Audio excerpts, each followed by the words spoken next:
Akito était un beau village au bord de la rivière où la plupart des habitants étaient soit pêcheurs, soit agriculteurs. Le village avait 2 marchés animés. Le marché général, qui se tenait tous les 5 jours, et le marché aux poissons, ouvert tous les jours pour accueillir l'approvisionnement constant de poissons frais. Akito était connu loin à la ronde pour ses poissons, qui étaient exportés vers la ville pour obtenir de meilleurs prix. La pêche était l'activité la plus lucrative à Akito, fournissant un revenu stable à de nombreuses familles. Le village prospérait grâce à ce commerce, avec des pêcheurs partant chaque jour pour ramener des prises abondantes des eaux profondes. C'était un lieu harmonieux où la communauté travaillait ensemble pour maintenir leur subsistance et leur prospérité. À Akito vivaient 2 frères, Kofi et Badu, tous 2 pêcheurs compétents. Kofi, l'aîné, était marié avec 2 enfants, tandis que Badu était fiancé à une belle et gentille fille du village nommée Adia. Les frères étaient les principaux fournisseurs de poissons à Akito, connus pour leur bravoure et leur habileté à naviguer dans les parties les plus profondes et les plus dangereuses de l'océan. Leurs aventures audacieuses se soldaient toujours par des prises abondantes, leur valant le respect et l'admiration des villageois. Malgré leur dur labeur, Kofi et Badu restaient humbles, se concentrant sur le fait de subvenir aux besoins de leur famille et de préparer le mariage prochain de Badu avec Adia, qui était chérie par tous dans le village. Un matin, alors que Kofi et Badu tiraient leur filet lourd de la prise du jour, ils entendirent une douce voix mélodieuse chantant une belle mélodie. Intrigué, Badu était impatient de trouver la source de la voix, mais Kofi le mit en garde, craignant qu'il ne s'agisse d'un piège. Cependant, Badu insista pour enquêter, convaincu que quelqu'un pourrait être en difficulté. En s'approchant de la source du son, ils trouvèrent une sirène échouée avec une queue scintillante prise dans un enchevêtrement d'algues. Ému par la compassion, Badu la libéra soigneusement, malgré les hésitations de Kofi. La sirène, reconnaissante pour leur aide, promit de rembourser leur gentillesse, ses yeux s'attardant sur Badu avec un regard d'admiration. La sirène, qui s'appelait Nia, ne pouvait s'empêcher de penser à Badu. Le lendemain matin, elle revint au même endroit et chanta sa belle chanson, espérant le revoir. Alors que les frères allaient pêcher, ils entendirent la voix familière et la suivirent pour trouver Nia qui les attendait. Elle apportait des cadeaux pour montrer sa gratitude. Des perles rares et des pierres précieuses des profondeurs de l'océan.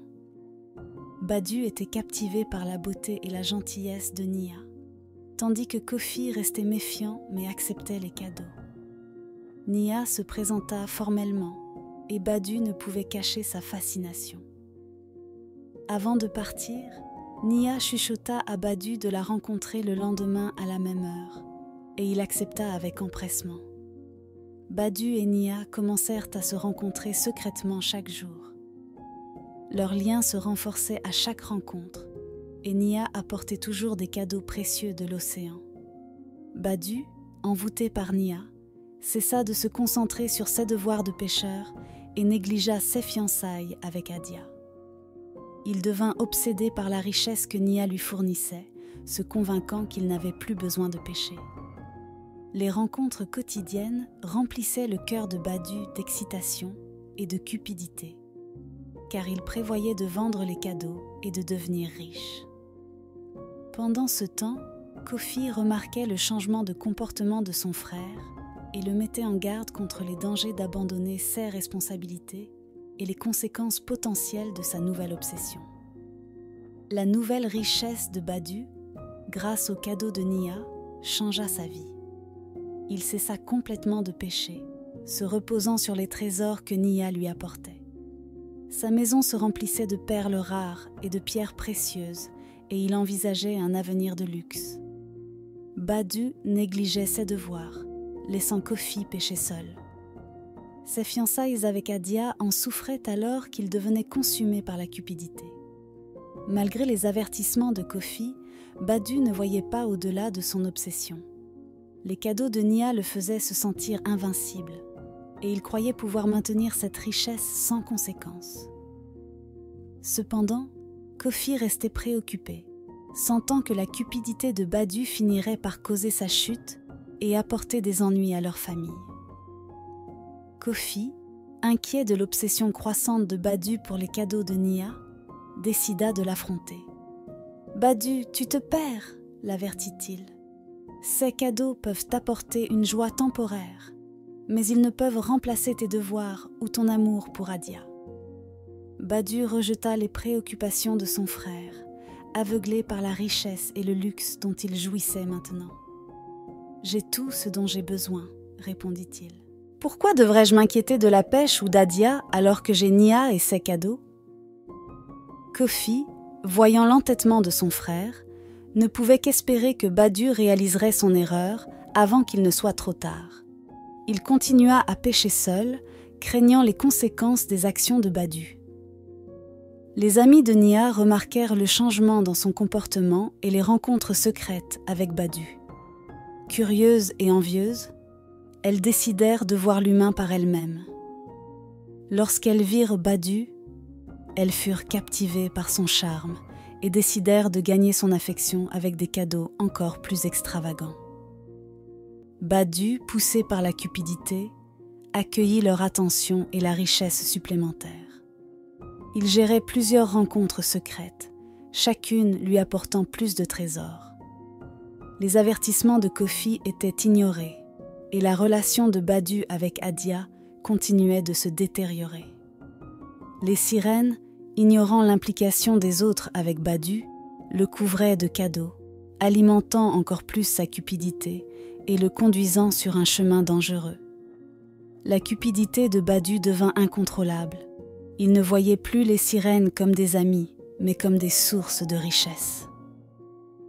En gérant des rencontres secrètes avec toutes, Badu amassa une fortune, négligeant ses devoirs et ses relations. Il ignorait complètement ses fiançailles avec Adia, qui devenait de plus en plus désespérée. Kofi, observant la descente de son frère dans la cupidité, se sentait impuissant pour l'arrêter. L'obsession de Badu pour la richesse l'aveuglait quant aux conséquences de ses actions. Il croyait pouvoir maintenir son style de vie indéfiniment, sans voir les dommages qu'il causait. Sa nature autrefois humble et travailleuse était consumée par un désir insatiable de plus, le conduisant vers des ennuis inévitables. Voyant la descente continue de son frère dans la cupidité, Kofi fit une dernière tentative pour l'atteindre. « Badu, les cadeaux peuvent t'apporter une joie temporaire, mais les conséquences de tes actions peuvent être graves, » supplia-t-il.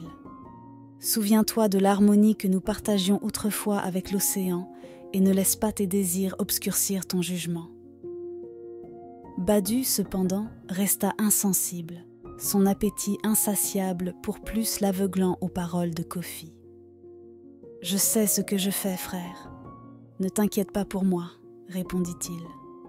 Kofi, profondément préoccupé, ne pouvait que regarder impuissant, tandis que Badu continuait sur son chemin dangereux, craignant les conséquences inévitables de la cupidité de son frère.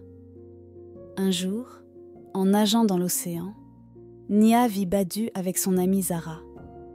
Furieuse et trahie, elle confronta Zara. « Que fais-tu avec mon homme ?» demanda-t-elle.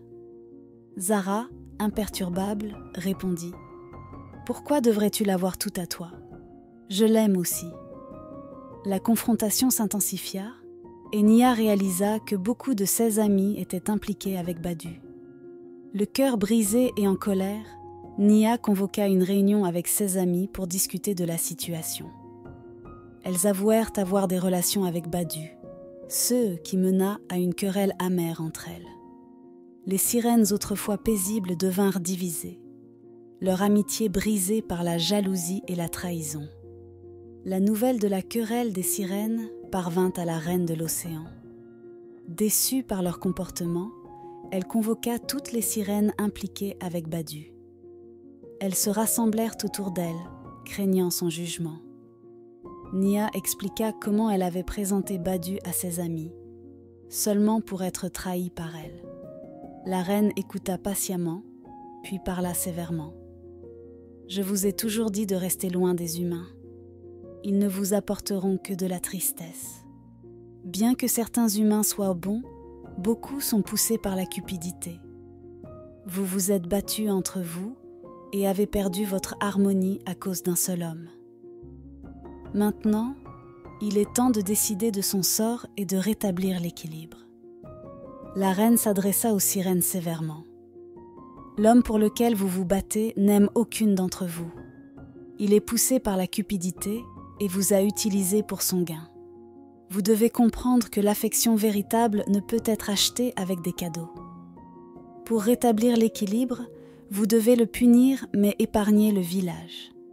Que la communauté reste intacte pour le bien de son frère, qu'il a toujours averti de ses actions. » Les sirènes étaient furieuses, mais acceptèrent la décision de la reine. Elles décidèrent de tout prendre à Badu, le dépouillant de sa richesse et le laissant faire face aux conséquences de sa cupidité. Les sirènes agirent rapidement. Elles reprirent tous les trésors qu'elles avaient donnés à Badu, le laissant sans rien.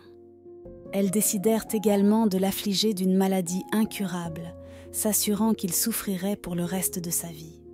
Badu, autrefois entouré de richesses, se retrouva maintenant démuni et souffrant. Il retourna à son village, seulement pour être accueilli par la pitié et le mépris. Les villageois, ignorant de toute l'étendue de ses actions, ne voyaient que l'homme brisé devant eux. La cupidité de Badu lui avait coûté tout, sa santé, sa richesse et ses relations.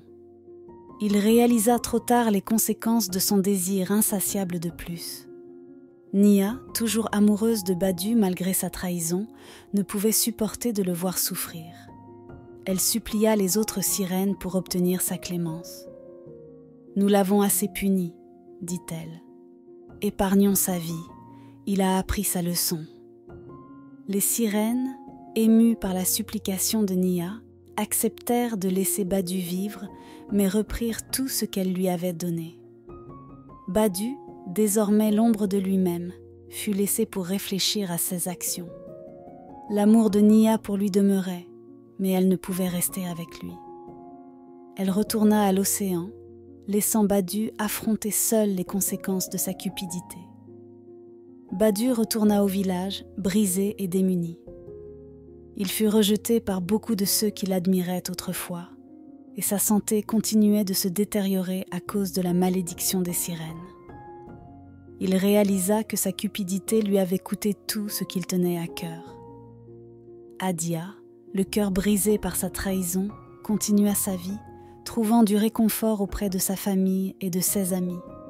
Badu passait ses journées à réfléchir à ses actions, comprenant la valeur de la vie simple qu'il avait autrefois prise pour acquise. Il voyait l'amour et le soutien que le village offrait, malgré ses fautes, et regrettait le chemin qu'il avait choisi. Sa vie était un témoignage des dangers de la cupidité et de l'importance de l'humilité. Malgré ces actions, les villageois, dirigés par Kofi, se mobilisèrent pour soutenir Badu. Ils lui offraient de la nourriture, un abri et des soins, démontrant le véritable esprit de leur communauté. Badu, humble par leur gentillesse, commença à apprécier la valeur des relations qu'il avait négligées.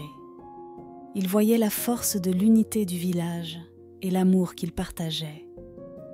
Avec leur soutien, Badu recouvra lentement sa santé, bien que la maladie l'ait laissé affaibli en permanence. Le soutien indéfectible des villageois apprit à Badu l'importance de la communauté et la véritable signification de la richesse, qui ne résidait pas dans les possessions matérielles, mais dans l'amour et les soins de ceux qui l'entouraient. Au fil du temps, Badu devint une leçon vivante dans le village. Il partageait son histoire avec la jeune génération, soulignant les dangers de la cupidité et l'importance de l'intégrité. Il leur apprenait à valoriser leur communauté et les relations qu'ils construisaient, leur montrant que la véritable richesse venait de l'amour et du soutien. L'expérience de Badu devint un conte de mise en garde, rappelant à chacun que le gain personnel ne devait jamais se faire au détriment des autres. le village d'Akito continua de prospérer, avec 16 habitants apprenant des erreurs de Badu et respectant les valeurs d'honnêteté, d'humilité et de communauté, assurant que l'esprit d'unité demeurait fort.